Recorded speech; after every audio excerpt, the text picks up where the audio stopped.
सुखमंत्र चॅनलमध्ये स्वागत आहे। आज मी तुम्हाला उकडगऱ्यांची भाजी कशी करायची ती दाखवणार आहे। इथे आपण रेग्युलर फोडणी घेतलेली आहे, जी आपण रेग्युलर फोडणी करून घेतो ती फोडणी करून घेतलेली आहे।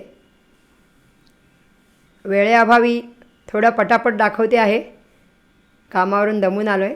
फोडणीमध्ये आम्ही निवडून तयार ठेवलेले गरे आणि आठिळा असं फोडणीवर घातलं आहे आणि अशा प्रकारे आपण ती आता परतून घेणार आहोत।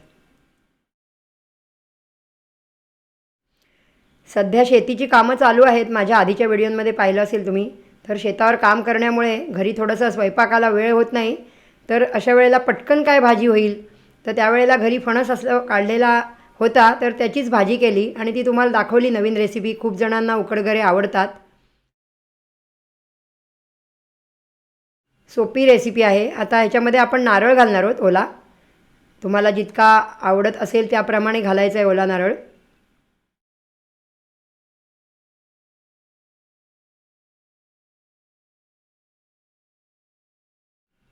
आणि लाल मिरचीची पावडर आहे, साधी पावडर असते लाल मिरची पावडर, ती टाकलेली आहे। कोणत्याही प्रकारचा मसाला नाही आहे हा, जरी लाल दिसत असला तरी कोणत्याही प्रकारचा दुकानी वगैरे मसाला नाही, साधी लाल मिरचीची पावडर टाकायची आहे। ती आपल्या भाजीप्रमाणे आम्ही इथे 3-4 चमचे टाकून घेतलेली आहे, जरा सणसणीत भाजी व्हावी म्हणून। आपल्या चवीप्रमाणे मीठ त्याच्यामध्ये घालायचं आहे आणि संपूर्ण भाजी व्यवस्थित परतून घ्यायची आहे।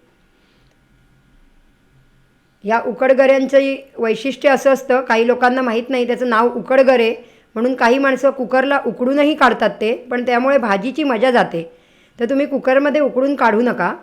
धने जिरेची थोडीशी पावडर आपण इथे टाकली, फक्त चांगला फ्लेवर येण्यासाठी। परतून घेणार आहोत आपण चांगल्या प्रकारे अशी।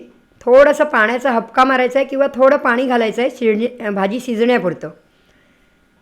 काही माणसांना माहिती नसल्यामुळे काही माणसं कुकरमध्ये उकडून घेतात गरे, आणि ते गरे असे गहाळ होऊन जातात आणि त्याची गोळा भाजी होऊन जाते।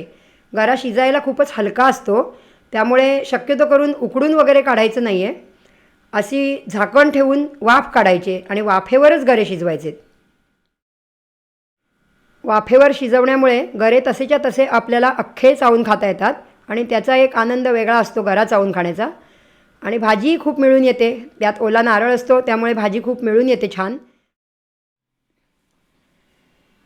अशा प्रकारे तुमच्याकडे जर कच्चा फणस अवेलेबल असेल आणि तुम्हाला वेळ नसेल तर पटकन होणारी ही भाजी आहे।